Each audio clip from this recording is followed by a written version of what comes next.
ہمارے ناظرین اور سامعین کو ہمارا سلام۔ ہم شروع کرتے ہیں باپ اور بیٹے اور روح القدس کے نام میں، آمین۔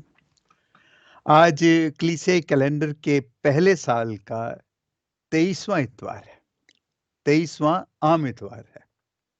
آئیے آج ہم دیکھتے ہیں کہ اس عام اتوار کو یسوع کیسے ایک خاص اتوار میں تبدیل کرتا ہے۔ اس سے پہلے کہ ہم آگے بڑھیں، میں آپ سے درخواست کروں گا کہ آپ سب اپنی بائبل لے آئیں، اور جو حوالہ میں پڑھوں گا آپ بھی میرے ساتھ وہ حوالہ پڑھیں۔ جیسے ہمارے اتوار کی پاک ماس کا طریقہ ہے، اس میں ہمیشہ 3 تلاوتیں ہوتی ہیں اور ایک زبور ہوتا ہے۔ پہلی تلاوت آج کے لیے ہے حزقیل نبی کی کتاب، اس کا 33واں باب 7ویں آیت سے 9ویں آیت تک۔ اس کے بعد زبور ہے، اور دوسری تلاوت رومیو کے نام پولس رسول کا خط، اس کا 13واں باب 8ویں سے 10ویں آیت تک۔ اور آج کی انجیل جلیل ہے مقدس متی کے مطابق اس کا 18واں باب 15ویں آیت سے لے کے 20ویں آیت تک۔ ہم یہ انجیل پڑھیں گے اور اس کے بعد پھر ہم اس پہ سوچ بچار کریں گے۔ میں حوالہ پھر سے پڑھتا ہوں، 18واں باب 15ویں سے 20ویں آیت تک، مقدس متی کی انجیل۔ پس اگر تیرا بھائی گناہ کرے تو جا اسے علیحدگی میں سمجھا، اگر وہ تیری سنے تو تو نے اپنے بھائی کو پا لیا، اور اگر وہ نہ سنے تو 1 یا 2 شخص اپنے ساتھ لے، تاکہ ہر ایک بات 2 یا 3 گواہوں کے منہ سے ثابت ہو جائے۔ اگر وہ ان کی بھی نہ سنے تو کلیسیا سے کہہ، اور اگر وہ کلیسیا کی بھی نہ سنے تو اسے مشرک اور محصل کے برابر جان۔ میں تم سے سچ کہتا ہوں کہ جو کچھ تم زمین پر باندھو گے وہ آسمان پر بندھا رہے گا، اور جو کچھ تم زمین پر کھولو گے وہ آسمان پر کھلا رہے گا۔ پھر میں تم سے کہتا ہوں کہ اگر تم میں سے 2 شخص زمین پر اتفاق کریں تو وہ جو مانگیں گے وہ میرے باپ سے جو آسمان پر ہے حاصل کریں گے، کیونکہ جہاں 2 یا 3 میرے نام پر فراہم ہوں وہاں میں ان کے درمیان ہوں۔ انجیل جلیل کے وسیلے سے ہماری خطائیں معاف کی جائیں۔ اے مسیح تیری ستائش ہو۔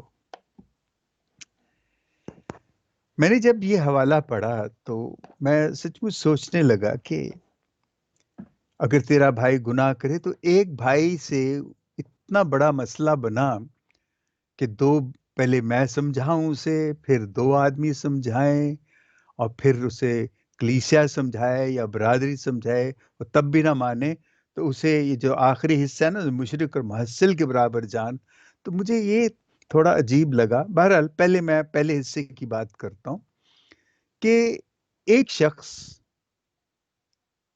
اگر وہ کچھ کرتا ہے تو اس کو منانا، مجھے لگا کہ یہ تو ایک بھائی ہے، وہ تو کسی وقت کسی طرح کبھی نہ کبھی مان ہی جائے گا، اتنا بڑا مسئلہ بنانا یہ کیوں ضروری تھا؟ تو مجھے ایک بات یاد آئی کہ میری اپنی زندگی ساری یہ برادریوں میں گزری ہے، بستیوں میں، گاؤں میں، برادریوں میں جا کے لوگوں کے ساتھ بات چیت کرنا، ان کے جھگڑے نپٹانا، اور ان کے جو جھگڑے ہوتے تھے وہ بڑے عجیب، اور ان جھگڑوں کی وجہ سے وہاں پہ بہت سے جو ترقیاتی کام ہوتے تھے، جو کلیسیائی کام ہوتے تھے، وہ رک جاتے تھے، کیونکہ وہاں پہ پارٹی بازی اور ایک قسم کی ٹینشن کریٹ ہو جاتی تھی، اور ان کو دور کرنا بڑا لازمی ہوتا تھا۔ تو میں یہ سوچ رہا تھا کہ یہ جو چیز ہے، یسوع نے جب ایک بندے کو کہا کہ جب وہ گناہ کرے تو اسے کسی نہ کسی طرح اس کو سمجھا، تو مجھے یاد آیا کہ شہادرے کی ایک ایسی کالونی تھی، ایک علاقہ تھا جہاں پہ بڑی دیر سے ایک جھگڑا چل رہا تھا۔ جہاں چرچ کی زمین تھی وہاں ایک شخص نے قبضہ کیا ہوا تھا، باقی ساری برادری ایک طرف تھی، وہ اکیلا ایک طرف تھا، اور بشپ صاحب بھی اس کو منا نہیں سکے، سمجھا نہیں سکے. بڑی دیر یہ مقدمہ چلتا رہا. وہ شخص ان پڑھ تھا لیکن وہ چودھری تھا، 36 کالونیوں کا وہ ہیڈ تھا، اور قانون اس کو ازبر تھا. میں اس کا نام نہیں لینا چاہتا کیونکہ وہ بڑی مشہور ہستی تھی اور یہاں بہت سے لوگ ہوں گے جو ان کو جانتے ہیں. لیکن کیا ہوا، اتنا کچھ کرنے کے باوجود، مقدمے بازی کے باوجود، وہ زمین اس سے نہیں لی جا سکی. آخر میں ایک دن خود ہی وہ سارے کاغذات اٹھا کے تو بشپ صاحب کے پاس گیا. بشپ رحم آ کر ہوتے تھے تو ان کو کہنے لگا، لے پڑھ اپنا گرجا بنا. اور وہ دے کے تو وہ آ گیا. یہ میں نے یہ مثال اس لیے دی ہے کہ یہ ایک آدمی، اور اس سے پہلے جو پہلا اتوار تھا، ہم نے جو وہ جب دیکھا کہ جب یسوع وہاں سے آ رہا تھا کیسریا فلپی سے، تو اس نے پوچھا اپنے شاگردوں سے کہ تم میرے بارے میں کیا کہتے ہو؟ تو پترس نے کہا کہ تو المسیح خدا کا بیٹا ہے. اور یسوع نے اس بات پہ اس سے کہا کہ تو کیفا ہے جس پہ میں اپنی کلیسیا بناؤں گا. اور اس کے بعد اس نے سارا اختیار وغیرہ سب کچھ وہ باتیں بھی کی. یہ اس کے اگلے اتوار جو پچھلا اتوار تھا اس میں ہم نے پھر یہ بات سنی. دیکھیں، پہلے اس نے کہا کہ تو کیفا ہے، میں اس پہ کلیسیا بناؤں گا. پھر اس سے اگلا اتوار یہ ہے کہ یسوع کہتا ہے کہ مجھے اذیت ہوگی جب میں یروشلم پہنچوں گا تو میں سردار کاہن اور فقیوں کے حوالے کیا جاؤں گا اور وہ مجھے صلیب دیں گے. اور میں اس پہ پترس جو ہے وہ بڑا دل ملاتا ہے اور اس کو کہتا ہے کہ تو وہاں نہیں جائے گا. تو یسوع سے کہتا ہے کہ شیطان دور ہو. ایک جگہ اسے چابیاں دیتا ہے خدا کی بادشاہ کی، دوسری جگہ اسے کہتا ہے تو شیطان ہے. اور یہ کلیسیا کے بنانے کا، پہلے اس نے کہا تو پتھر ہے جس پہ کلیسیا بناؤں گا، اور دوسری بار وہ جا کے مرنے کی بات کرتا ہے. اب بڑی عجیب بات تھی اس میں، اسے ایک بات نوٹ کرنے والی ہے، وہ یہ ہے کہ یسوع جب کہتا ہے کہ وہ مجھے مصلوب کریں گے اور میں پھر جی اٹھوں گا، تو شاگردوں نے وہ جی اٹھنے پہ کبھی دھیان نہیں دیا. انہوں نے اس کے صلیب دیے جانے اور اذیت پہ، اس پہ وہ فکر مند ہوئے اور اس کو وہاں نہ جانے کا مشورہ دیا. اب دیکھیں، کیفا پہ وہ کلیسیا بناتا ہے اور اس کلیسیا کو بنانے کے لیے اپنی اذیت کی پیشن گوئی کرتا ہے، اپنی موت کی پیشن گوئی کرتا ہے، اپنے جی اٹھنے کی پیشن گوئی کرتا ہے کہ، اور پھر کہتا ہے کہ اگر تم میرے پیچھے آنا چاہتے ہو تو اپنی صلیب اٹھاؤ. اب کلیسیا کو بنانا، یہ اتنی بڑی کلیسیا جیسے آج ہم دیکھتے ہیں اس وقت پوری دنیا میں 2.3 ارب، میں ارب کہہ رہا ہوں، 2.3 ارب کرسچنز ہیں، جس میں سے 1.329 ارب صرف کیتھلکس ہیں. اور یہ بہت بڑی تعداد. یہ کیسے اتنی بڑی تعداد بن گئی؟ وہ اس طرح بن گئی، دیکھیں کلیسیا جو ہے وہ پہلے ہی تو لوگ آ کے اکٹھے نہیں ہوئے. یسوع نے 12 شاگرد چنے تھے، اور وہ 12 اتنے پڑھے لکھے اور اتنے کوئی عالم فاضل لوگ نہیں تھے، لیکن وہ جو 12 اس نے چنے تھے وہ بڑے زبردست قسم کے، وفادار قسم کے لوگ تھے. چاہے ہم دیکھتے ہیں کہ وہ جب وقت آیا تو وہ گھبراہٹ میں یسوع کو چھوڑ کے بھاگ جاتے ہیں، لیکن یہ وہی لوگ ہیں جنہوں نے اپنے آپ کو شہید ہونے دیا اور وہ شہادت حاصل کی، اور اسی شہادت کی بنا پہ ہزاروں، لاکھوں، کروڑوں، اربوں لوگوں نے ان کے نقش قدم پہ چل کے اپنی جان دی. اور ان 12 یا 11 یا جو بھی تھے، ان کی شہادت کے اوپر پوری کلیسیا جو ہے وہ بنی. لیکن کلیسیا جو ہے وہ صرف ایک جمگھٹے کا نام نہیں ہے، ایک بھیڑ کا نام نہیں ہے. ہر فرد اس میں جو ہے وہ بہت اہم ہے. اور آپ جیسے میں نے بتایا کہ آپ نے بھی نوٹ کیا ہوگا، بہت دفعہ بستیوں میں، آبادیوں میں، پیرشز میں، جب پیرش کاؤنسل یا برادری میں جب جھگڑا ہوتا ہے، ایک یا دو بندے ایک طرف کھڑے ہوتے ہیں، باقی برادری ایک طرف ہوتی ہے.